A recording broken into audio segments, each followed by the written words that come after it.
जीवन में ऐसे क्षण अवश्य आते हैं जब सब कुछ समाप्त होता हुआ प्रतीत होता है। प्रयास विफल हो जाते हैं, विश्वास टूट जाता है और मन यह स्वीकार करने लगता है कि अब आगे कुछ शेष नहीं है। किंतु क्या वास्तव में हार अंत होती है या वही किसी महान विजय की आरंभ भूमि बनती है? कुरुक्षेत्र की रणभूमि पर जब युद्ध आरंभ हुआ तब स्थिति पांडवों के अनुकूल नहीं थी। सेना कम थी, संसाधन सीमित थे, विपक्ष शक्तिशाली और संगठित था। ऐसे समय में भी श्री कृष्ण ने भय का नहीं, धैर्य का मार्ग चुना। उन्होंने परिस्थिति को हार के रूप में नहीं देखा, उन्होंने उसे अवसर के रूप में देखा। महाभारत का वास्तविक संदेश केवल युद्ध नहीं है, वह यह है कि जब सब कुछ तुम्हारे विरुद्ध दिखाई दे तब भी अंत निश्चित नहीं होता। अर्जुन ने युद्ध भूमि में अपने शस्त्र त्याग दिए थे। उसे लगा कि वह अपने ही बंधुओं के विरुद्ध कैसे लड़े। उसकी दृष्टि में युद्ध पहले ही हार में परिवर्तित हो चुका था। किंतु हार बाह्य परिस्थितियों से नहीं होती, वह पहले मन में जन्म लेती है। यही कारण था कि उसी भूमि पर जहां अर्जुन स्वयं को पराजित मान चुका था, भगवद गीता का उपदेश हुआ।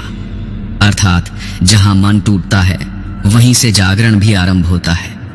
जीवन में हार के दो रूप होते हैं, एक वह जब प्रयास असफल हो जाता है, दूसरा वह जब व्यक्ति प्रयास करना ही छोड़ देता है।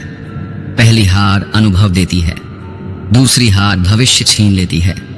कृष्ण ने अर्जुन को यह नहीं कहा कि तुम नहीं हारोगे, उन्होंने कहा उठो, कर्तव्य का पालन करो। अर्थात विजय का बीज कर्म में है, भय में नहीं। जब बीज मिट्टी में डाला जाता है तो वह अंधकार में चला जाता है। ऊपर से देखने पर वह समाप्त प्रतीत होता है, किंतु उसी अंधकार में उसका अंकुरण होता है। उसी प्रकार जीवन की हारें तुम्हें भीतर से तैयार करती हैं। आज जब तुम किसी परीक्षा में असफल होते हो, किसी कार्य में पराजित होते हो, किसी संबंध में आहत होते हो, तो तुम्हें प्रतीत होता है कि सब समाप्त हो गया। किंतु यदि तुम धैर्य रखो तो वही अनुभव तुम्हें परिपक्व बना देता है, वही तुम्हें अधिक विवेकशील बना देता है, वही तुम्हें अगले अवसर के लिए सक्षम बना देता है। कुरुक्षेत्र में भी अनेक क्षण ऐसे आए जब पांडवों की स्थिति अत्यंत संकटपूर्ण हो गई। भीष्म के समक्ष सेना टिक नहीं पा रही थी, द्रोण के सामने योद्धा भयभीत थे। किंतु हर संकट में रणनीति बदली गई, हर कठिनाई ने एक नई दिशा दी। अर्थात हार स्थायी नहीं थी, वह केवल एक चरण थी। जीवन का भी यही सत्य है, कोई भी पराजय अंतिम नहीं होती जब तक तुम उसे अंतिम न मान लो। हार को यदि तुम अपमान मानते हो तो वह तुम्हें तोड़ देती है, यदि उसे शिक्षा मानते हो तो वह तुम्हें गढ़ देती है। कृष्ण की दृष्टि में विजय केवल शत्रु को परास्त करना नहीं थी, विजय का अर्थ था धर्म की स्थापना। अर्थात सही उद्देश्य के लिए संघर्ष करना ही वास्तविक विजय है। कभी कभी जीवन तुम्हें गिराकर यह देखता है कि तुम उठते हो या नहीं। जो व्यक्ति गिरकर बैठ जाता है वह स्वयं को पराजित कर देता है, जो व्यक्ति गिरकर सीखता है वह स्वयं को सशक्त बना लेता है।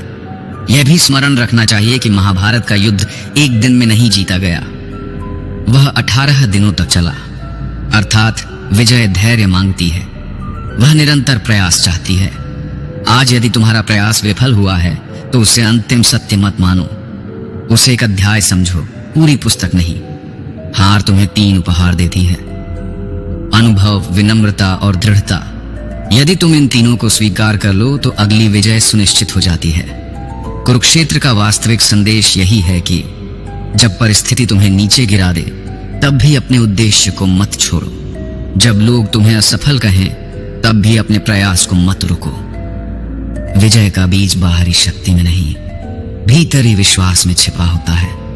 जब तुम स्वयं पर विश्वास बनाए रखते हो, जब तुम पुनः उठ खड़े होते हो, जब तुम एक और प्रयास करते हो, तभी उस बीज में अंकुर फूटता है।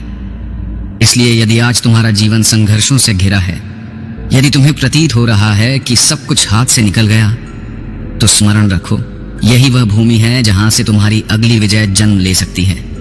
हार अंत नहीं है, वह एक परीक्षा है, वह एक तैयारी है, वह एक अवसर है।